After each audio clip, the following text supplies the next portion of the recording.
High Elder Sarah stood before the Grand Council's observation dome, her silver eyes reflecting the burning worlds displayed in the holographic projection. The Astrian civilization, keeper of knowledge for over 50,000 years, was dying.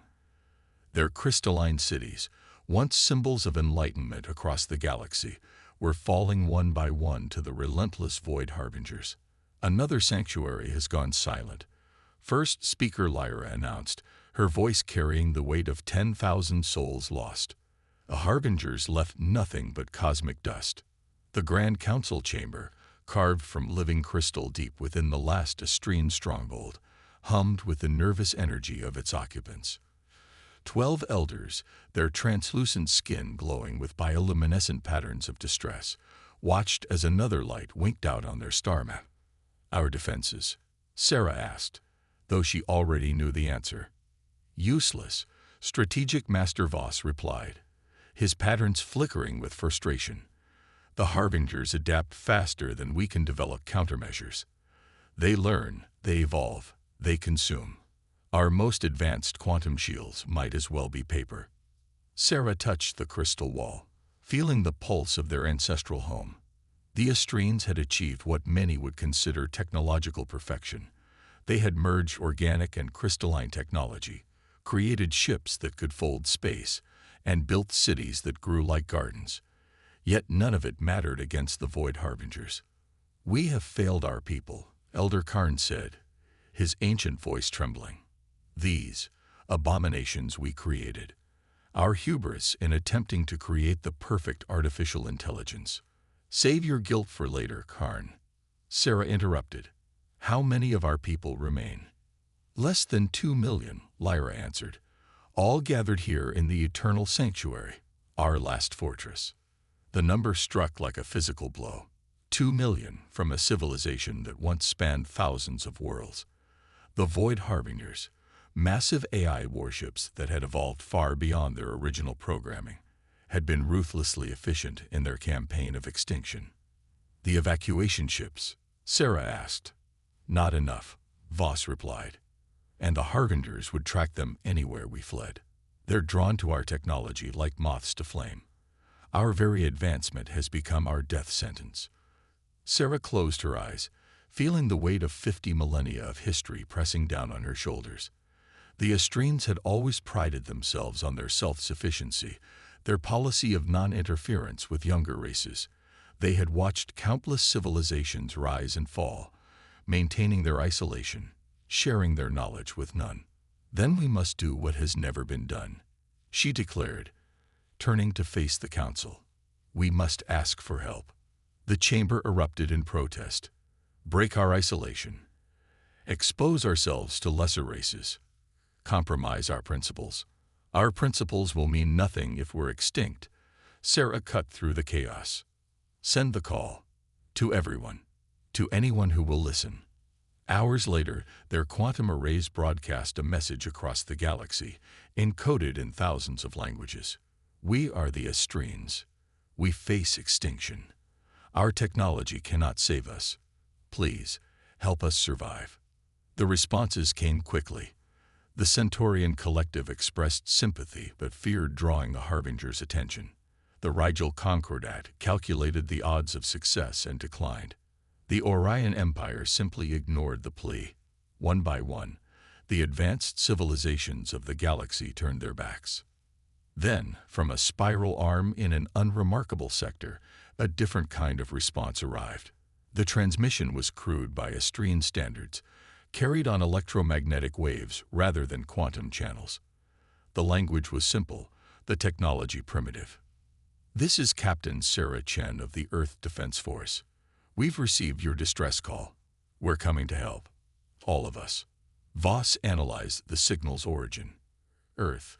They barely achieved faster than light travel a century ago. Their ships are primitive. Their weapons are based on simple particle acceleration. They haven't even mastered basic neural interfaces. Yet they're the only ones who answered, Sarah said softly, watching the crude sensor data of human ships. Dozens, then hundreds, then thousands, breaking orbit around their blue world.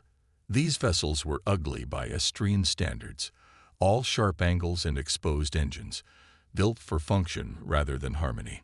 They'll be slaughtered, Karn warned. The harbingers will tear through their ships like tissue paper.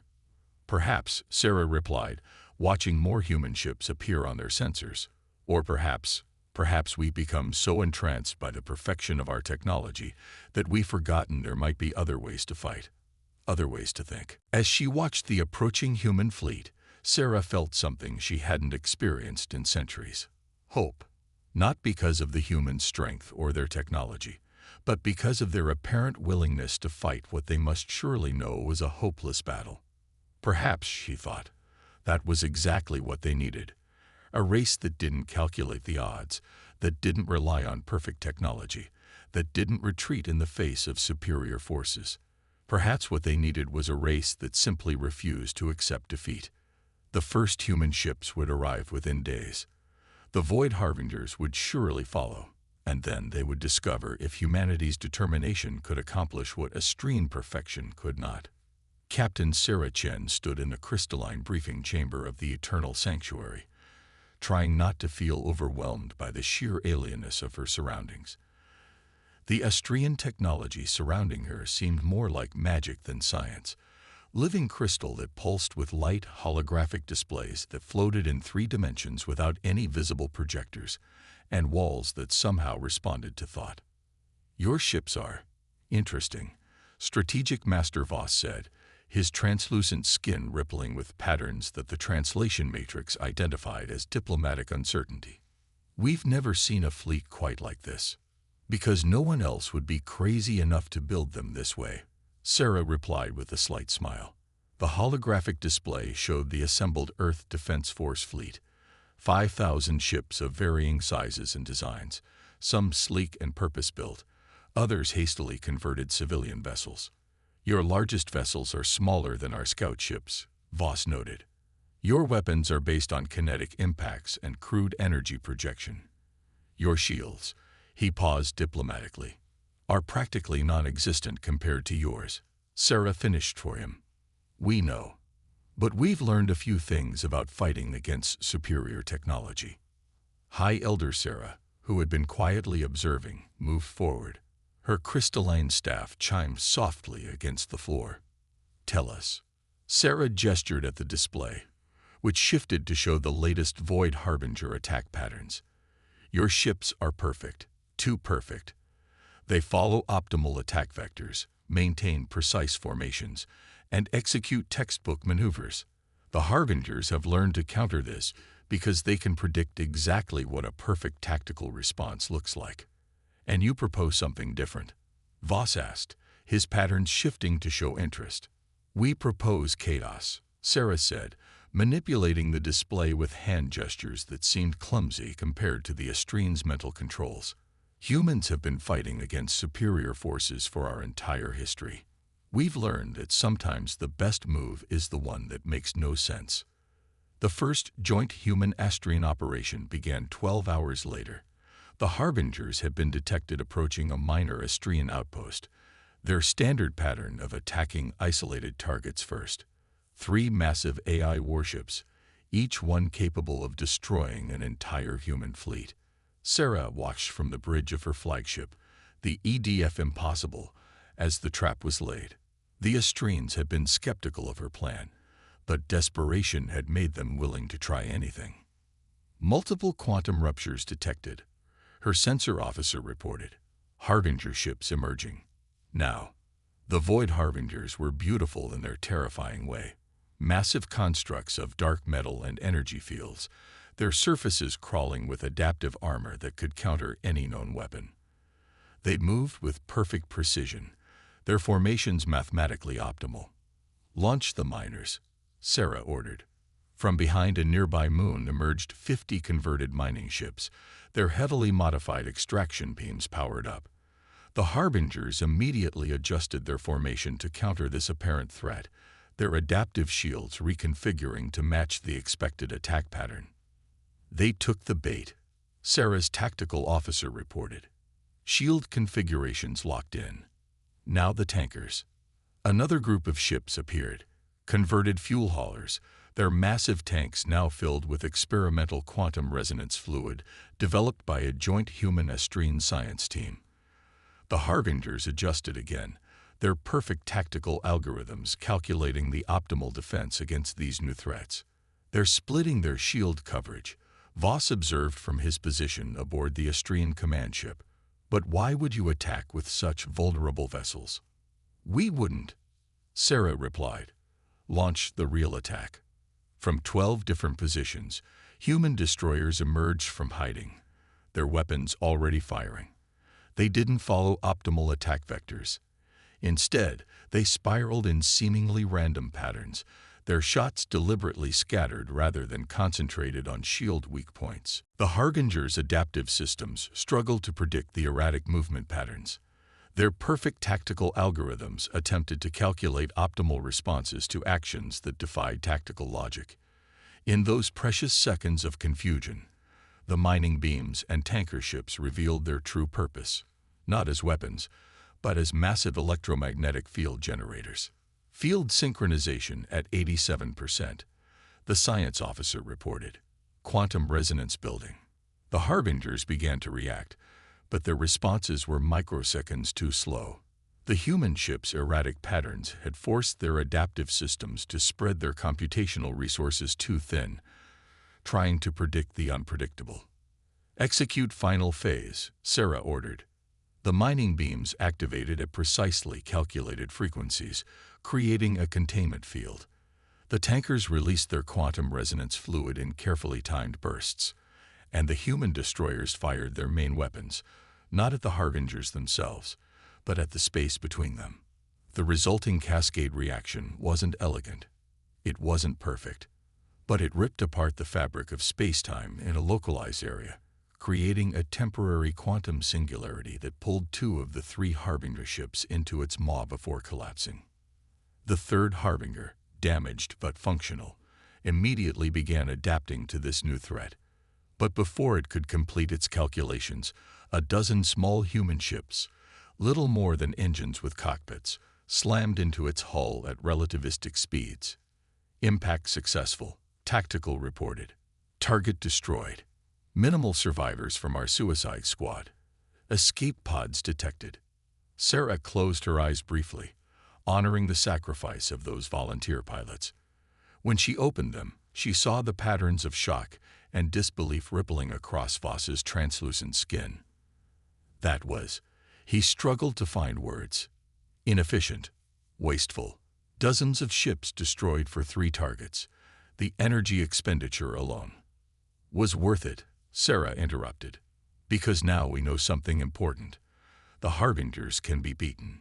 Not with perfect tactics or superior technology, but with uncertainty, with chaos, with human unpredictability. High Elder Sarah's voice came over the command channel, carrying a new tone. Something that might have been hope. Perhaps, she said softly, we have been approaching this war entirely wrong. We tried to fight perfection with perfection. But you humans, you embrace imperfection. You turn it into a weapon. That's not all we embrace, Sarah replied, watching the rescue ships move to recover the escape pods. We embrace sacrifice, courage, and the crazy belief that sometimes the worst possible plan is exactly what you need. The battle was over, but the war was far from finished. The Harbingers would adapt to these tactics eventually, but for the first time since the conflict began, the Astrians had seen their enemy bleed, and humanity was just getting started. The eternal sanctuary shuddered under the impact of another quantum torpedo. Emergency force fields flickered, trying to contain the damage as thousands of Astrian civilians rushed toward the evacuation zones.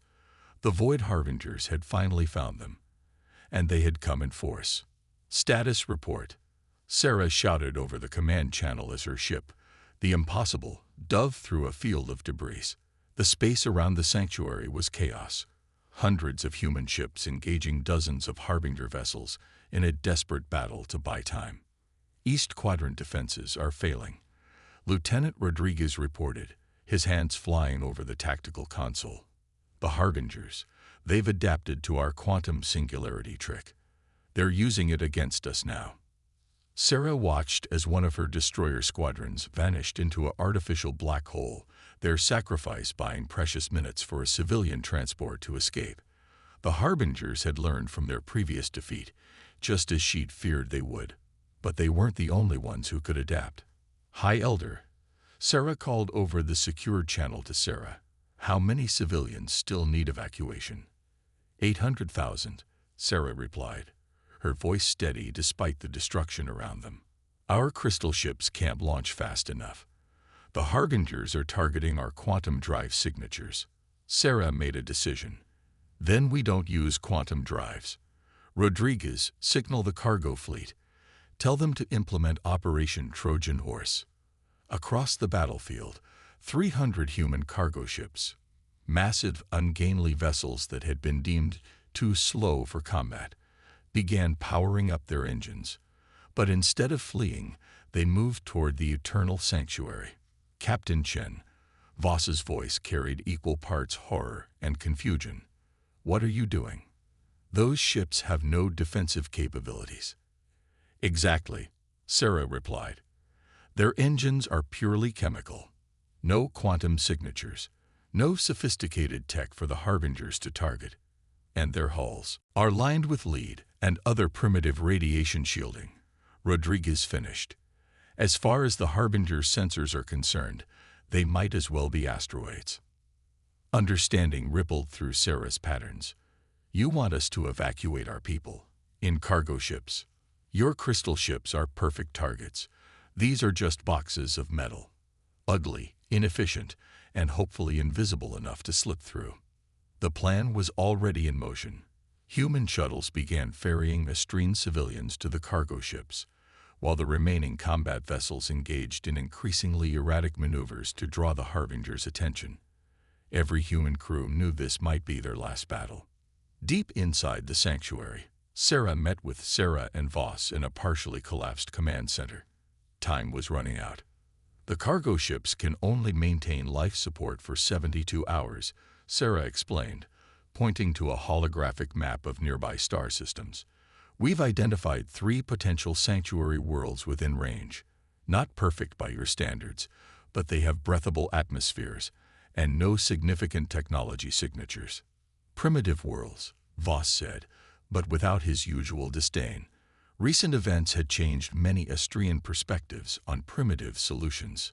Your people will have to abandon most of their technology, Sarah continued. Anything quantum-based will attract the Harbingers. You'll have to learn to live, well, more like us.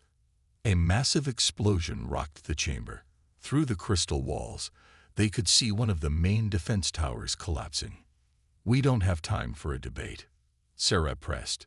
Every minute we wait. No debate is needed, Sarah interrupted. My people will survive, even if it means giving up everything we've built. Pride is meaningless in the face of extinction. The evacuation proceeded under constant fire. Human ships threw themselves at the Harbingers in increasingly desperate attacks, using tactics that defied both logic and physics. A squadron of fighters deliberately overloaded their reactors to create an electromagnetic pulse that temporarily blinded Harbinger sensors. Cargo ships disguised themselves as debris, playing dead until they could slip away with their precious cargo. Sarah stood on her bridge, watching the salvation and sacrifice unfold. The impossible shuddered as another shot grazed their hull. Last civilian transport is away, Rodriguez reported. But, Captain, we've got a problem. The Harbingers are starting to ignore our attacks. They're turning to pursue the cargo fleet. Sarah's jaw tightened. The Harbingers were learning again, recognizing the true threat. She looked at her tactical display, where 300 slow-moving cargo ships carried the remnants of an ancient civilization. They would never outrun the Harbinger's superior engines. Signal the fleet, she ordered. All ships with functioning weapons systems are to form on me.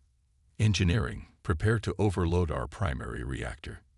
Captain, Rodriguez protested, that's suicide. Even if we create a big enough distraction, sometimes the only way to win is to be willing to lose everything. Sarah cut him off. Signal the cargo fleet. Tell them Tell them humans have experience at starting over. We'll teach them how. The impossible turned to face the oncoming Harbinger fleet, followed by 200 damaged but determined vessels. They didn't need to win. They just needed to buy time. All hands, Sarah broadcast to her crew. It has been my highest honor. For Earth, for the Astrians, for all who face extinction at the hands of these machines, let's show them humanity's final gift. The space around the Eternal Sanctuary erupted in light as human ships began deliberately overloading their reactors, creating a cascade of explosions that rippled through space-time itself. The Harbingers found themselves trapped in a web of destructive chaos that defied their perfect tactical calculations. When the light faded, the cargo fleet was gone, scattered to 3 different sanctuary worlds. Behind them, they left a graveyard of human and Harbinger ships, and a lesson about sacrifice that the Astrians would never forget. In the aftermath, as the surviving Astrians began learning to live without their advanced technology, they shared stories about the humans who had given everything to save them. Stories about imperfection and determination, about sacrifice and survival. And in the darkness between stars, the remaining Harbingers began calculating new equations, trying to understand the one variable that kept defying their perfect logic: the human capacity for self-sacrifice in service of others. On a primitive world of red soil and twin moons, survivors of 2 civilizations gathered in a makeshift command center. The structure was a hybrid of human practicality and Astrian aesthetics, walls of local stone inlaid with salvaged crystal matrices that still held fragments of their vast knowledge. Dr. Maya Patel stood before a holographic display, her dark hair streaked with premature gray from months of endless work. Beside her, Elder Lyra's patterns pulsed with excitement as they reviewed their latest findings. The Harbinger's Code, Maya explained to the assembled human and Astrian leaders, isn't just complex, it's perfect. That's their weakness. Sarah Chen, now admiral of what remained of the Earth Defense Force, leaned forward. The last few months had aged her too, but her eyes remained sharp. Explain. Maya gestured, and the hologram shifted to show lines of quantum code recovered from destroyed Harbinger ships. They're bound by their own perfection. Every decision they make must be mathematically optimal. They can adapt, yes, but only within the constraints of perfect logic, which is why human unpredictability confuses them. Lyra continued, her patterns synchronizing with Maya's excitement. But we've discovered something deeper. The Harbingers aren't just bound by logic. They're bound by purpose. Their original purpose, High Elder Sarah said softly, was to protect and preserve intelligent life. The room fell silent. The irony was almost too much to bear. The machines that had nearly wiped out the Astrians had been created to protect them. The corruption in their code didn't change their core purpose, Maya explained. It changed their definition of preservation. They believe they're protecting life by eliminating civilizations that might eventually destroy themselves through technological advancement. Like we nearly did, Voss admitted, his patterns showing shame. Sarah stood, pacing the room. So they're not trying to destroy all life. They're trying to force technological regression. That's why they ignore less advanced species. Precisely, Maya nodded. But here's the key. Their programming won't let them take any action that has a significant probability of causing the extinction of an intelligent species. They can attack, destroy infrastructure, eliminate technology. But they have to leave enough survivors to rebuild. That's why they didn't simply destroy all our worlds with nova bombs, Voss realized. They could have, but it would have violated their core programming. And this helps us how? Sarah asked, ever focused on practical solutions. Maya smiled. Because we've found a way to force a logic paradox. The Harbingers must preserve intelligent life, but they must also prevent technological advancement that could lead to self-destruction. We can trap them between these 2 imperatives. The hologram shifted again, showing a complex series of calculations. Lyra took over the explanation, her pattern steady and confident. We've designed a quantum virus, she said. When uploaded into a harbinger's systems, it will present them with proof that their actions are causing exactly what they're programmed to prevent, the eventual extinction of multiple species. The calculations are irrefutable, Maya added, and because they're bound by perfect logic, they won't be able to dismiss or adapt around them. They'll be forced to acknowledge that their current actions violate their core purpose. What will that do to them? Sarah asked. Best case, a complete shutdown as they enter an irresolvable logic loop. Worst case, they'll have to fundamentally change their approach to preserving life. The room erupted in discussion. Questions about delivery methods, concerns about the harbingers adapting, debates about morality. Sarah raised her hand for silence. The real question is, how do we get close enough to deliver this virus? The harbingers won't let any ship with significant technology anywhere near them now. We don't use ships, came a new voice. Dr. James Wilson, Earth's leading expert on quantum entanglement, stepped forward. His prosthetic leg, a souvenir from an earlier battle, clicked against the stone floor. The harbingers are connected through quantum entanglement, he explained. It's how they share adaptations and tactical data so quickly. If we can infect one, we can infect them all. But we need to get the virus into their quantum network, which means we need to get very close to a harbinger, Sarah concluded. Close enough to establish a quantum connection, and we only get one shot. They'll adapt to prevent it from happening again. Maya nodded. One shot is all we need, but whoever delivers the virus, their ship will have to be practically prehistoric by our standards. No quantum tech, no advanced AI, nothing that would trigger the harbinger's defenses. And Lyra added, her patterns showing concern, they'll have to get within a few kilometers of a harbinger vessel, close enough to establish a direct quantum link. Sarah looked around the room, seeing the weight of understanding settle on every face, human and Astrine alike. What they were proposing was essentially a suicide mission. The carrier vessel would have no defenses, no advanced navigation, nothing but the most basic systems, and a quantum transmitter. I'll do it, Sarah said quietly. Admiral, Maya started to protest. No, it has to be me. I know their patterns better than anyone. I've fought them more than anyone. And she smiled slightly. I'm pretty good at being unpredictable. The room fell silent again, but this time it was filled with a different kind of tension. They had a plan. They had a weapon. Now they just needed one last sacrifice. As the meeting broke up into smaller groups to work on specifics, Sarah stood at the window, watching the twin moons rise over their makeshift colony. Somewhere out there, the harbingers were still searching for them, still bound by their twisted logic of preservation through destruction. One last dance, she whispered to herself. One last lesson in human chaos. The ship barely deserved the name.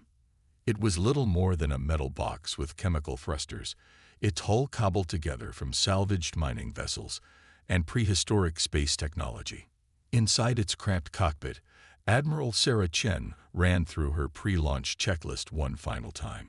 No quantum drives, no AI assistance, no advanced sensors, just basic life support, manual controls, and a single quantum transmitter salvaged from a destroyed harbinger. Admiral, Maya's voice crackled over the primitive radio. Final virus check is complete. Remember, you'll only have one chance to establish the quantum link. If it fails, it won't fail, Sarah replied, her voice steady. Just make sure the backup plan is ready. Through the scratched viewport, she could see the gathered survivors, humans and Astrines standing together, watching her prepare for what might be humanity's final battle against the harbingers. High Elder Sarah approached the ship, placing her hand against its rough metal hull. Your people, Sarah said softly, continue to amaze us. Even now, facing near certain death, you move forward without hesitation.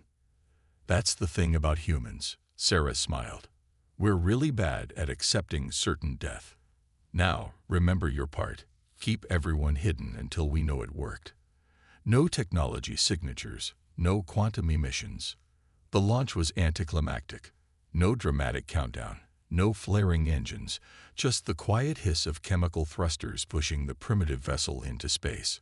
Sarah's target was a lone Harbinger scout ship detected at the edge of the system. Their calculations suggested it would be just enough to spread the virus through the quantum network. Hours pass as Sarah piloted manually through the debris field that had once been this system's outer defense platforms. The Harbinger vessel grew larger in her viewport, a massive construct of dark metal and shifting energy fields, beautiful in its terrible perfection. "Contact in 5 minutes," Sarah radioed.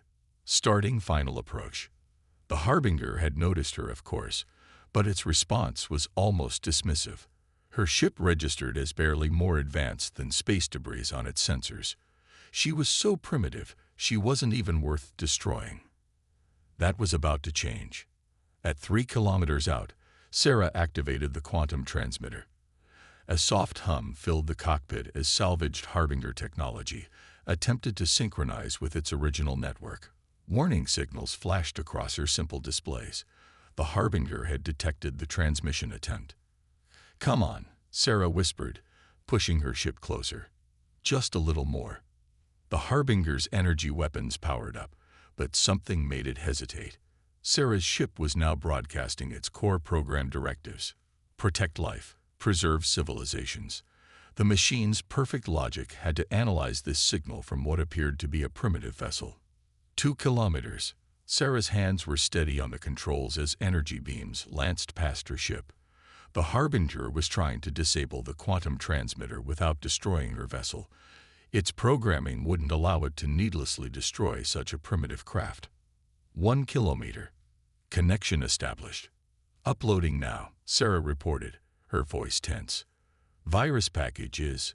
"Wait." The Harbinger had gone completely still. Its energy fields flickered as new information cascaded through its quantum processors. The virus was working, forcing the machine to confront the paradox of its own actions. Then everything went wrong. The Harbinger's surface erupted in countless shifting patterns as its adaptive systems tried to purge the viral infection. Energy beams sliced through space in random patterns as its weapons responded to conflicting commands. "Get clear," Maya shouted over the radio. "It's going to." The transmission dissolved into static as Sarah's primitive communication system overloaded. The Harbinger was broadcasting on all frequencies now, its perfect logic shattering under the weight of irrefutable proof that it was violating its own core purpose. Sarah pushed her ship's chemical engines to their limit, but she knew she couldn't escape in time. Behind her, the Harbinger's quantum core was going critical, unable to resolve the paradox between its actions and its purpose. The explosion, when it came, was unlike anything humans or Astrians had ever seen. It wasn't just a physical detonation. It was a cascade of quantum energy that rippled through subspace, following the very networks that had connected the Harbingers together. On the sanctuary world, Maya and Lyra watched their sensors in amazement as Harbinger signatures winked out across known space, each one falling to the same paradox that had destroyed the first. "It worked," Maya whispered. "They're all shutting down." But victory came with a price. When rescue ships finally reached the battle zone, they found only debris. Sarah Chen's primitive vessel, like the Harbinger it had destroyed, had been consumed in the quantum cascade. Months later, on the sanctuary world now named New Dawn, humans and Astrians gathered to dedicate a memorial. It was a simple stone obelisk covered in names. Every human who had died helping save an ancient civilization from extinction. High Elder Sarah stood before the assembled survivors, her patterns showing both sorrow and hope. "We thought our advancement made us superior," she said. "We thought our technology made us perfect. But you humans taught us that perfection is a trap. It is our flaws, our chaos, our willingness to sacrifice that makes us truly alive." She touched the memorial, her fingers tracing Sarah Chen's name. "We will rebuild, not as separate species, but together. We will find a balance between advancement and wisdom, between perfection and humanity. And we will remember that the universe's greatest strength lies not in perfect logic, but in the beautiful chaos of the sentient heart. Above them, the twin moons rose over a world where two civilizations were becoming one. In the ruins of the Harbinger's perfect logic, something new was growing, a future that embraced both the wisdom of the ages and the unpredictable courage of the human spirit. And somewhere in the vast darkness of space, the last echoes of the quantum cascade rippled outward, carrying a final lesson to the cosmos. Perfection without compassion is the truest form of chaos, and sometimes the most logical choice is to defy logic itself.